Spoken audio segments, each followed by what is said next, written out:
The secret to perfect rigging involves a gradient tool. So if you've already learned how to connect your armature to your object and all that is left is weight painting, the process of telling each bone what vertices it controls and how much. You select the rig, then the model, and get to weight painting right away. Then you realize the most horrifying, grotesque, monstrous realization that could have come to mind. The brush tool doesn't place weight values absolutely perfectly.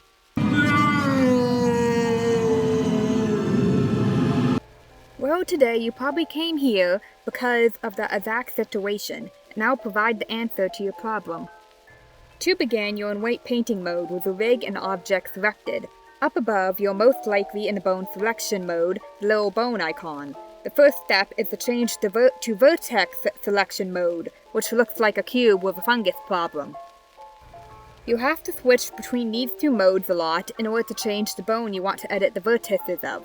Now I suggest you change your viewport shading to wireframe, as to see what you're selecting more clearly, but this is my preference. From vertex selection mode, click on the gradient tool. Select all the vertices you want to have a weight value of 1. Press Shift while selecting to get multiple vertices. The Control key will do the opposite of selecting. You can also use a selection tool, but be aware that you can accidentally select vertices behind the object. Once you have your vertices selected, take the gradient tool. Once you click down, the gradient will form from where you clicked to where you let go of your mouse. You'll see a thin line, and what we want is to point this line away from our vertices.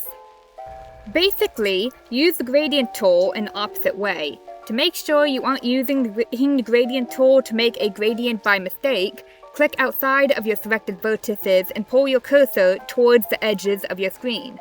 As you know, two bones can't share a weight of 1 on a single vertex, so you'll have to change the weight at the top to 0.5 once in a while and plan out what vertices are shared between bones.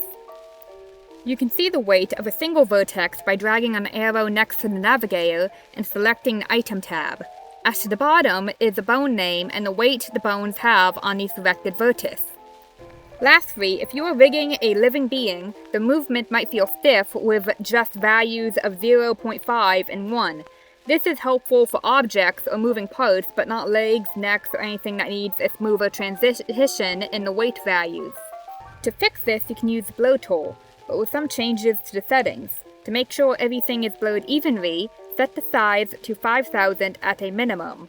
I usually set it to 10,000. From there, you can adjust the strength to your liking and test out the amount of blur you're comfortable with. Don't drag the blur tool across the vertices, but click 1 or 2 times to spread the weight evenly. It kind of ruins the premise of perfect weight painting, but because the weights were placed perfectly, the bones don't seem to fight over any of the vertices. That is everything I have to say about this technique. I don't know how many people will find this useful, but I used to rig characters and then find vertices here and there that were off. So I discovered this trick to make a perfect weight on a vertex.